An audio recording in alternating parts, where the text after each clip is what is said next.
Hello, welcome to my channel. Today we are going to paint this head sculpt that I did for Mythic Legions. This is my first Mythic Legions Custom, and I enjoy the process a lot, sculpting the head and painting it, and the result is fantastic. I like it a lot.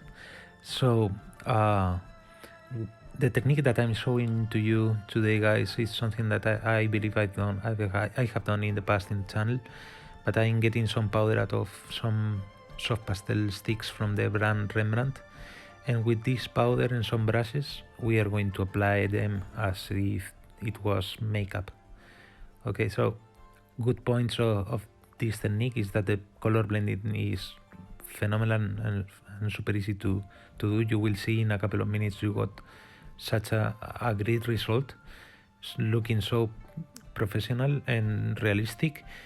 The bad side of this technique is that you cannot really be predictive with it, because the moment you put some powder into the brush, it's impossible to get a pointy end, and you cannot really do fine detail with it.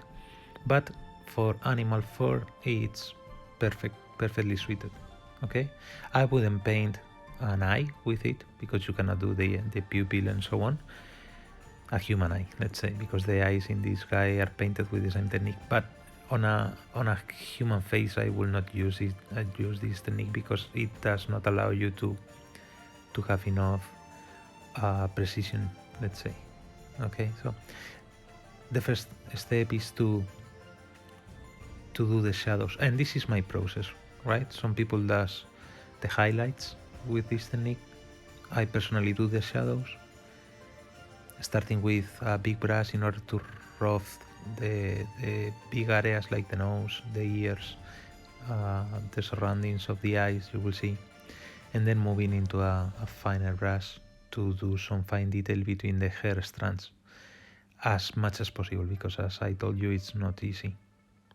When the moment you try to do fine detail, you quickly realize it's not possible and you mess up. So I completely avoid trying to do fine detail with this technique. I go rough and I go for the global look.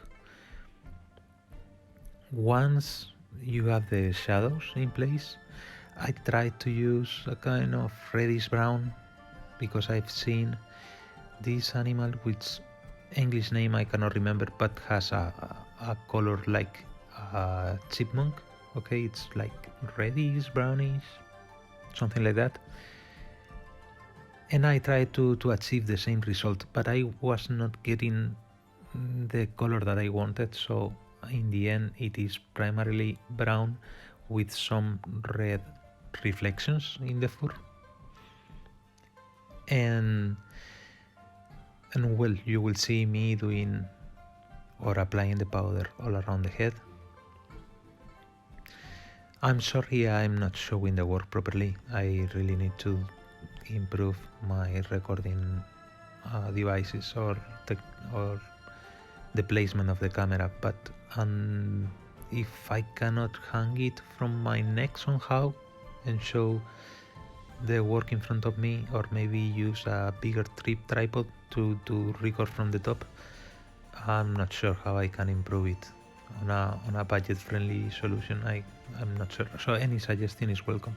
If you guys know how to show my work properly on my videos, I will listen to you. Okay, so here we are using the big brush, and let me see, we are using the brown, dark brown and red. I'm starting to use the reddish brown to go all around the head. Once I do this red pass, I will go back to the shadows in order to further add depth to the colors. And if I feel I did too much, you can always remove the colors using any mineral oil, because the oil is going to dissolve the pigment and you can remove it.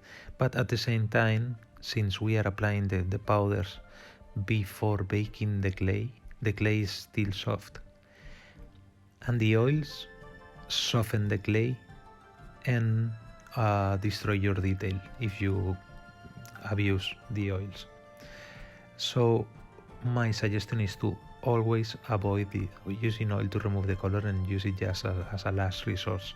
What I do instead is picking up a kind of creamy white that I've got and go lightly over the complete surface with the creamy white, and this sorts of resets the painting, right? Then I can again reinforce the shadows and go again with the red, and it will only help blending the colors even further, even more.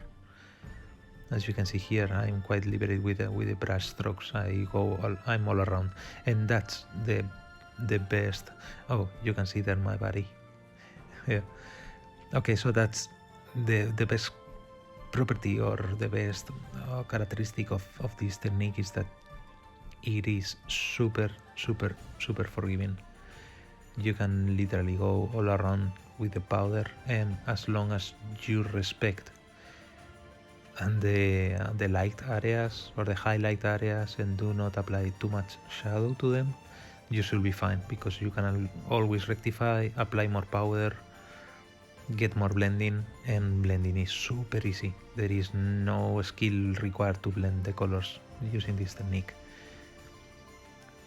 So in case you decided to follow my steps, or you have been sculpting with polymer clay before and you think that you need to bake the clay and get a solid rigid sculpture and then apply acrylics to it in the classical way, diluting the acrylics, applying filters, doing blendings and so on, which is complicated, requires some skill and some investment in paints, you can always buy this box of soft pastels for like $15, $20 on Amazon and start painting your clay before baking it. The other super good property of the clay is that it is going to accept pigment. It's going to retain it in the surface, and as soon as you bake it and you bake this piece, it's going to be fixed forever in the surface of the clay. Okay,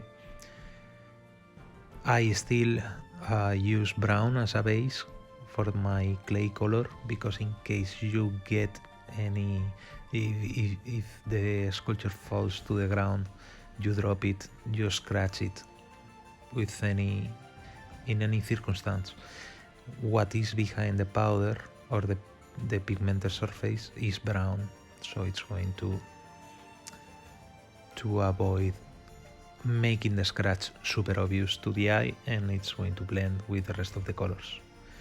So here you can see the final result, and I decided to add the whiskers with my dog's hair. So no animal did suffer during the recording of this video.